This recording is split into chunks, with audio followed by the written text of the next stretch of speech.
Salut et bienvenue sur ma chaîne, je m'appelle Mathieu, on se retrouve aujourd'hui pour une nouvelle vidéo de la série vidéo que j'ai créée sur comprendre un investissement en 2 minutes. On a précédemment parlé des SCPI, du livret A, du livret d'épargne populaire, des actions, des obligations. Je te mets les liens des vidéos en description si tu souhaites aller les voir ou les revoir. Aujourd'hui, on va parler d'une manière simple d'investir dans les actions. C'est assez à la mode en ce moment, je vais bien sûr te parler des ETF, alors accroche-toi. La création de ce type de fonds, ça remonte à 1993, donc c'est quand même assez récent. Les ETF, c'est devenu un investissement qui est de plus en plus populaire au fur et à mesure des années parce que c'est une alternative pratique et peu coûteuse aux fonds de gestion active qu'on verra dans une autre vidéo. Les ETF, aussi appelés fonds indiciels, ils peuvent être achetés ou vendus sur le marché, tout comme les actions.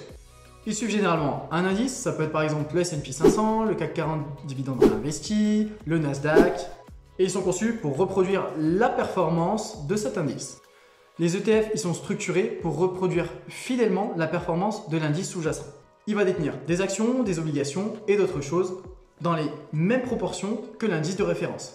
Ça signifie que si l'indice augmente de 5%, ton ETF augmentera aussi de 5%, à condition que la réplication soit exacte. L'avantage des ETF, c'est qu'ils sont très diversifiés. Parce que par exemple, si tu prends un ETF S&P 500, tu vas devenir actionnaire des 500 plus grosses entreprises américaines. Ça te permet donc d'avoir une exposition assez large finalement à beaucoup d'entreprises. Ça réduit finalement le risque de concentration sur un seul titre et là, ça te permet d'avoir une multitude d'actions dans un seul panier.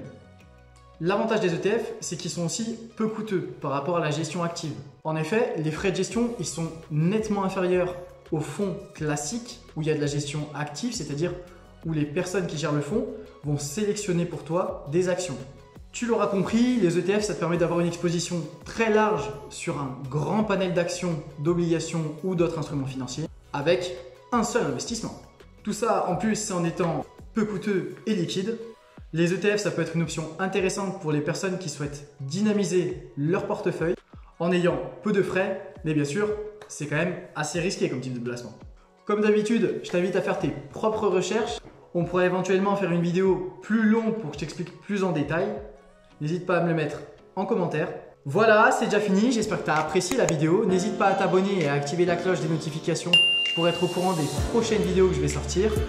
Mets-moi en commentaire quel investissement tu souhaiterais que j'aborde en vidéo la prochaine fois et je te dis à bientôt. Ciao!